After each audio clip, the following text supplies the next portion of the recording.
Եթերում լուրերի ժամը 15-ի թողարկումն է, ես Մերի Դանիելյանն եմ, բարի օր։ Հայաստանը փաստորեն դեռ չի կողմնորոշվել, թե միջազգային որ գործընկերոջից է ձեռք բերելու փոքր մոդուլային ռեակտորները։ Ասվածը հաստատում է արտգործնախարար Արարատ Միրզոյանի Ժնևում զինաթափման համաժողովի ելույթը։ Նախարարն ասել է, թե մանրակրկիտ ուսումնասիրում եւ դիտարկում են ներկայացված առաջարկները, ապա հավելել, որ ընտրության գործընթացը հիմնված է հուսալիության, երկարաժամկետ կայունության եւ միջուկային անվտանգության ապահովության վրա։ Հիշեցնեմ, փետրվարի 9-ին Նիկոլ Փաշինյանը եւ Միացյալ Նահանգների փոխնախագահը համաձայնագիր ստորագրեցին, որով ԱՄՆ-ն Հայաստանին փոքր մոդուլային ռեակտորներ կմատակարարի։ Իսկ Կրեմլի խոսնակ Դմիտրի Պեսկովը խոսելով Երևանի եւ Վաշինգտոնի ատոմային նախագծերի մասին, նշել էր, որ միջուկային ոլորտում Ռուսաստանի փորձառությունն ավելի մեծ է, քան Միացյալ Նահանգներինը, իսկ ծառայությունների արժեքը շատ ավելի ցածր։ Իրանի պաշտպանության եւ զինված ուժերի աջակցման նախարարությունում հանդիսավոր արարողությամբ են դիմավորել Հայաստանի պաշտպանության նախարար Սուրեն Պապիկյանին զինվորական նվագախմբի եւ պատվո պահակախմբի մասնակցությամբ։ Պապիկյանը միջոցառումից տեսանյութ է հրապարակել գրառման մեջ նշելով, հնչել են երկու երկրների պետական օրհներգերը։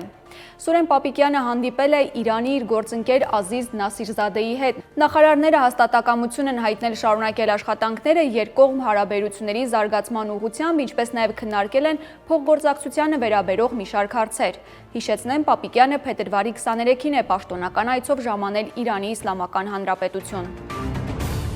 Հայաստանում Իրանի արտակարգ եւ լիազոր դեսպան Խալիլ Շիրղոլամին հայտարարել է, որ հայ-իրանական զորավարժություններ կարող են տեղի ունենալ նաեւ ապագայում, ընդ որում ավելի լայնածավալ, քան նախորդ տարվաններ։ Ինչպես դիվանագետն է մեկնաբանել հաշվի առնելով տարբեր ոլորտներում, այդ թվում պաշտպանական բնագավառում հայ-իրանական կապերը։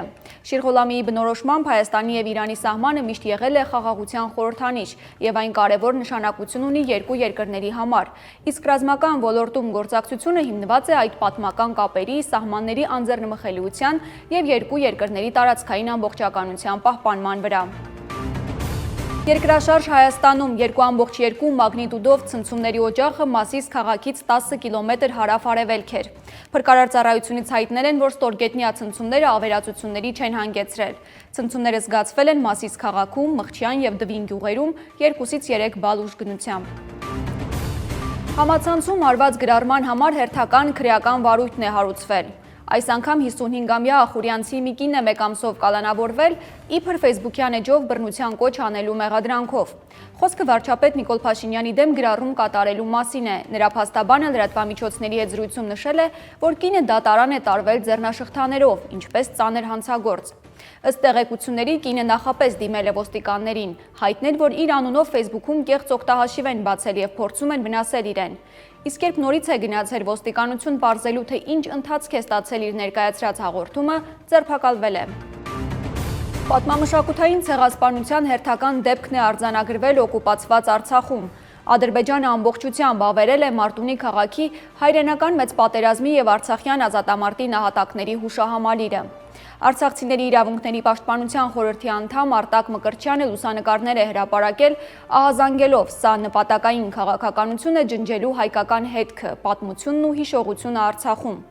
Ցինիզմի գագաթնակետն է փաստը, որ 2025-ին Ադրբեջանը ընտրվել է ՅՈՒՆԵՍԿՕ-ի համաշխարհային ժառանգության կոմիտեի անդամ, մինչդեռ օկուպացված տարածքներում շարունակվում է մշակութային արժեքների համակարգված ոչնչացումը։